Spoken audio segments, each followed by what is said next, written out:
He had his gun, so he just swung it open. I start to notice that, the atmosphere feels a little bit weird. First thing he seen was this 6.5 foot tall, broad shoulder, dark hair. That freaked him out. We hadn't talked to her about like life and death and what any of that means. She's 3 years old, So we turned around. Suddenly there's a whole tree falling across the road. And she was describing to us that, there was a deceased person that she could see visually. You're listening to Cryptid Clues, where we tackle the ever-expanding history and mystery of monsters and supernatural madness every Monday. You can find us at CryptidClues.ca for more information, or even check out exclusive content and support us at patreon.com/CryptidClues. Hello, ladies and gentlemen. Welcome back to another episode of Cryptid Clues. I am your host, Taylor, and today we're exploring the mysteries of the Sierra Nevada area. Now, remember, you can find us on social media, iTunes, Spotify, and should you wish to contact us directly, you can do so via cryptidclues@gmail.com. So, today's episode comes from a little bit of inspiration on my latest trip. I was recently down south in California, and again, I just want to reiterate, I am terribly sorry about the fires that have just been rampaging down there and taking so much from everyone. British Columbia, where I'm from, is no stranger to wildfires, but I know that together we'll come out on top of this. It makes me proud to see that there's a lot of Canadian helicopters and water bombers that are out assisting the fight. So I know that at the end of the day, they're gonna get better. They're gonna come back stronger, and we're gonna beat this. But while I was heading down there, it was a great opportunity to really see the area from above. And whenever I'm on a plane, I always get excited because, okay, we're seeing the terrain and what things look like from a bird's point of view. And in addition to this, I was also on the lookout for any suspicious drone, UAP, UFO-like things flying around outside our windows. But short answer is no. I saw nothing peculiar flying around at 40,000 feet. So we could put that aside. But as we were in the air, we did get some amazing views. And these views will be popping up here in the video version. But I'll provide context for the audio listeners as well. I'll be honing in on Sasquatch mostly, but this can apply to Dogman and really any other land-based cryptid could this apply to. So it almost looks like an ocean above the mountains. These clouds forming provide the perfect blanket over an already dense tree canopy that would shelter anything and everything from being seen above. Now, I understand that hunting cryptids won't always be done at 40,000 feet, but there is still something captivating, and I reckon something cryptids themselves are aware of when it comes to shelter. Now, of course, not all cryptids have the same degree of intelligence.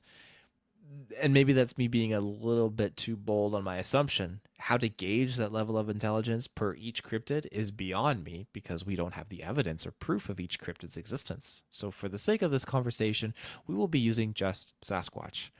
What I'm getting at here, and I'll paint a picture, is you have a convict on the run. The police call in the air support, so the convict has made his way to the woods, and the helicopters are flying overhead trying to spot him. But the tree canopy is so dense, or maybe they got surveillance planes out, but the cloud above the canopy, I'll call it the cloud canopy, is just so thick that he can sneak by undetected. Sasquatch, while again we don't have official confirmation, but based on the evidence on hand and the tales for reference, is very exceptionally intelligent. And with this intelligence, I would assume, emphasis on assume, that Sasquatch would know to utilize both the weather and tree canopies to hide itself from invasive eyes like hunters and Bigfoot aficionados out there. Now, in California in particular, the mountain range that we flew over was the Sierra Nevada. And for those of you who know, the Sierra region is home to the famous Sierra sounds, which I'll play a snippet for you right here.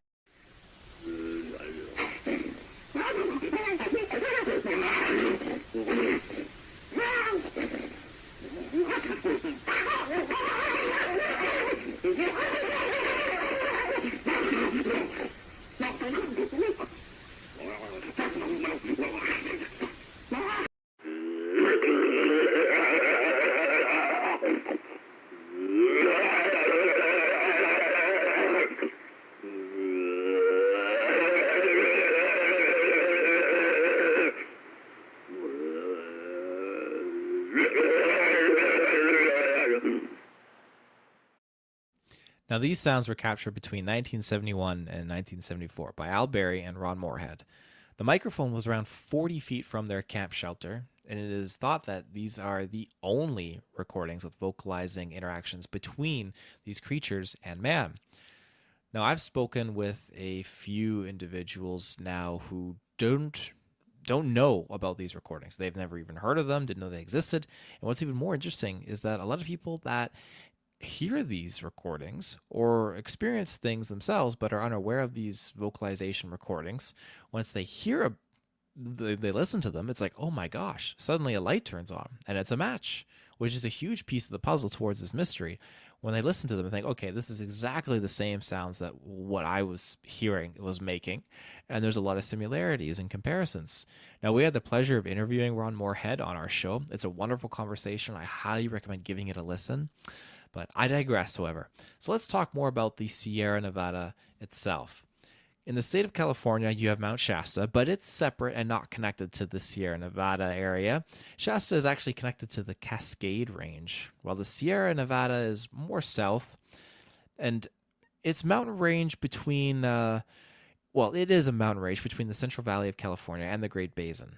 The majority of this mountain range lies in the state of California, with the Carson Range portion branching out into the state of Nevada. The Sierra Nevada is part of the American Cordillera, which is a chain of mountain ranges that form an almost continuous sequence of mountain ranges that's considered the western backbone of the Americas. The Sierra themselves runs for about 400 miles or 640 kilometers north to south, and its width ranges from 50 miles, that's 80 kilometers, to 80 miles, 130 kilometers from east to west. And a little fun fact here, the Sierra Nevada served as an important role in California's history and the country during California's gold rush time. It was around 1848 to 1855. Prospectors, of course, were not devoid of having Sasquatch encounters. It's a it's not a hard thing to find. There's lots of reports. We can look at the Albert Ostman case, for example. Then, of course, there's the Ape Canyon event that going back to 1924 with those miners. And I know some of these are in different areas, but it's the fact that, okay, these folks are out prospecting, they're gold panning, and they're out in very remote places, and they're seeing things, and they have some very weird things happening. Now, the wildlife, it's booming in this whole region. We have birds, bald eagles, golden eagles, red-tailed hawks, Cooper hawks, all found in the Sierra Nevada. Mammals consisting of bighorn sheep, marmots, black bears, mountain lions, bobcats, coyotes, gray foxes, skunks, even wolverines. Fish, we got trout, bass, other smaller types. They can be found within the boundaries of the Sierra National Forest. Now, national forests, in my opinion, serve as the perfect home base for cryptids. With open and closed times, strict rules and regulations on keeping the ecosystem intact, and you have off seasons as well. So a big thing for me is, hey, these cryptids can possibly learn that, hey, it's safe to come out now because there are no humans around for the next 3 months. Now, of course, are they abiding by our 12-month, 24-hour clock? I don't think so, but I think that they can learn patterns and routines and take note that, okay, it's a bit colder out and there's no people around. It's been like this for maybe 5 years in a row. Okay, I'm gonna start going out here now. But the Sierra National Forest was the second national forest ever created in California and was the largest at the time, covering 6 million acres of the Sierra Nevada range and is about 4 times the average area of a typical California national forest. This national forest contains artifacts dating back over 10,000 years, primarily from indigenous people, before written records had started only a few hundred years ago. Now, many indigenous people's territories, or should I say borders, overlapped and were not clear-cut, so to speak. So some of these groups were the Southern Sierra Miwok, the Chuchacin, the Yokits, and the Western Mono. Now, through indigenous history and pictographs as well, we can learn a lot more about hairy man tales that existed for hundreds of years. I'm going to defer now to a researcher by the name of Kathy Moskowitz-Strain.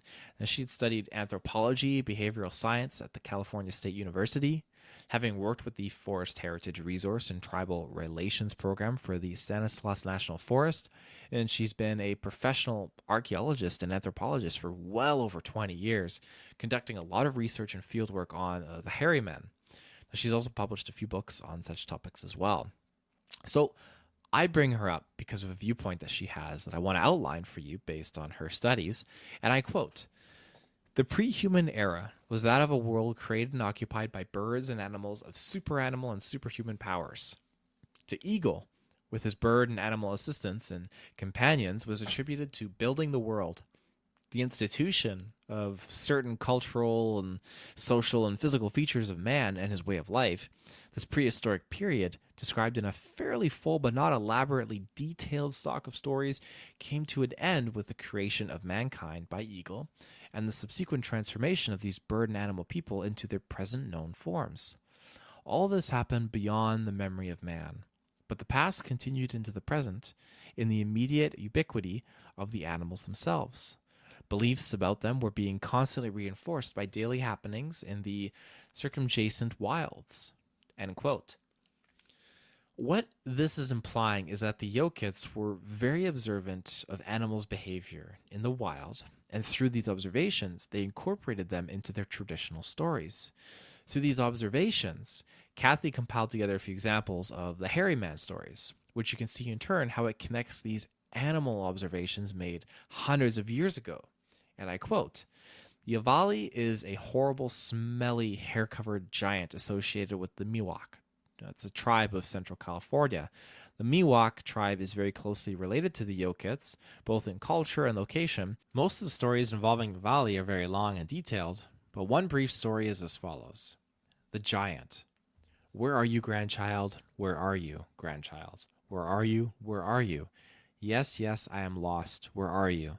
This way. Where are you, grandchild? Someone comes. Look out. Get ready. Prepare yourself, for Yavali comes."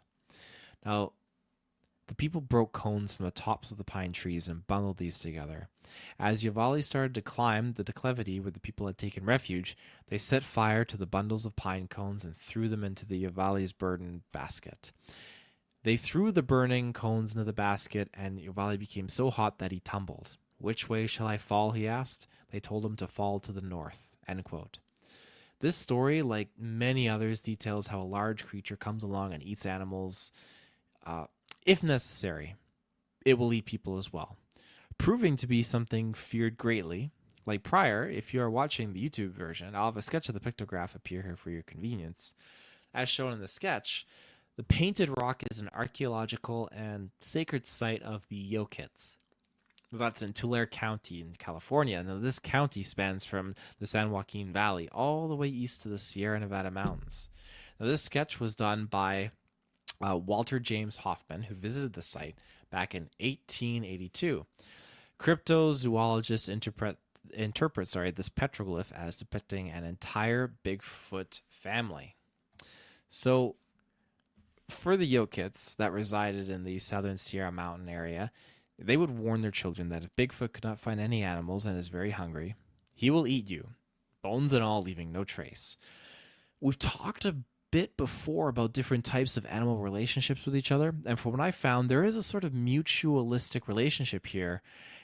And I know it's hard to kind of follow along with that because I just said, hey, this will basically be a creature that eats you, bones and all. That's the kind of rumor that was spreading amongst the people. But when I say mutualistic relationship, take into account here where animals that might harm people are kept at bay, like grizzly, mountain lion, and wolves. It's mentioned that Bigfoot would catch them and keep them away from the areas where humans would reside. But at the end of the day, if there's nothing to eat, humans would be next on the chopping block. So you can see where that is a little bit of that mutualistic relationship existing in there. Through this rich history, though, we can learn a lot about how these creatures, whether real or not, were interpreted at their time by individuals living in very remote and isolated areas, to which I believe encounter things that are beyond our understanding. You, of course, can have different interpretations of things, but in the defense of all that we have discussed, we have multiple groups all seeing something similar, and then through those tales appear very modern similarities to present-day encounters. The Sierra Nevada have so much ground that I reckon it's not fully explored, and we certainly haven't explored every square inch of land there all at once to prove something mysterious truly doesn't reside there. And of course, if not above ground, how about below? If you are a frequent listener of the show, you know that I'm a big advocate for underground highways and cave networks that cryptids, I am sure of, tap into and utilize for moving around undetected.